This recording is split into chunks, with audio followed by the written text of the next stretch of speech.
اخر مرة بكيت فيها، اخر مرة بكيت فيها. آخر مرة بكيت فيها خويا عنده سمانة، عنده سمانة. جيت أنا نحوس على خدمة في واحد الليلة، فت على سيدي يحيى، لقيت امرأة مريحة في واحد البيتزيريا.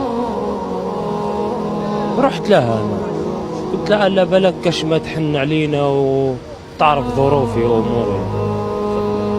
إيه، رحت لها أنا قلت لها السلام عليكم اختي، معليش نهضر معاك. قالت لي تفضل.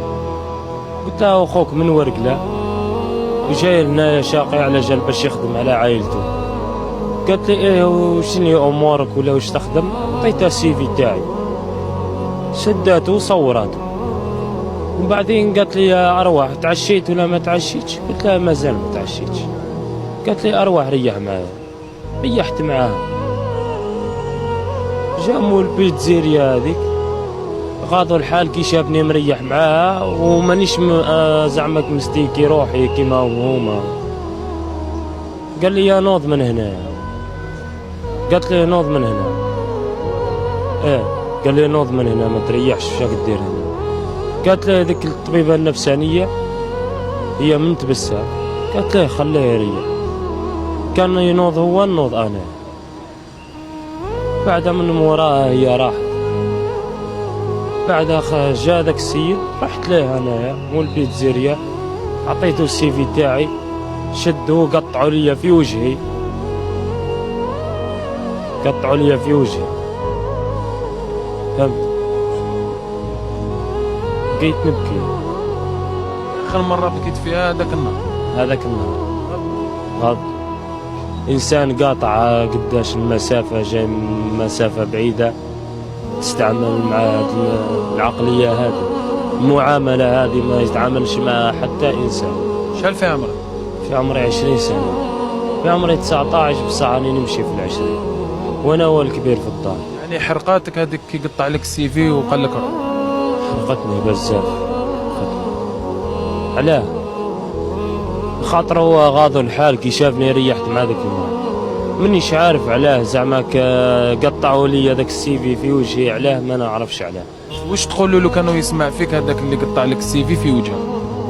نقول له حسبي الله ونعم الوكيل عليك، بصح نهار يجي نهار وتندم عليها وتجي تقول اسمح لي يا اخويا، اسمح لي على هذيك النهار اللي ظلمتك فيه وقطعت لك السي في، لخاطر هذا الانسان راه جاي يسعى. يعني انت لو كان قال لك تغسل لماعن ولا تخدم سيرفر ولا تقول له ايه؟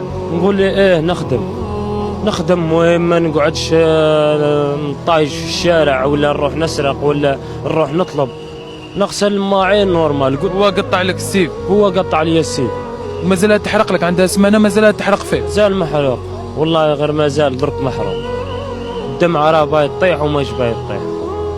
يعني بكيت ذاك النهار؟ بكيت في ذيك الليلة، بكيت. علاه بكيت؟ على جال ديك المراه كي وقفت معايا وهذاك الراجل قطع لي السي في وجهي. مراه سما مراه قامت بالواجب تاعها خير من الراجل. احشم على روحك شويه. وانا نقول لك حسبي الله ونعم الوكيل عليك، ونوكل عليك ربي صباح وعشيه على العفسه هذه اللي درتها. كان ما قطعتش السي في قلت لي روح، وما قطعتش لي السي في وجهي ما ندعيش عليك، بصح نهار اللي درتها لي في وجهي ذيك اللقطه نوكل عليك ربي وخلاص. بارك الله.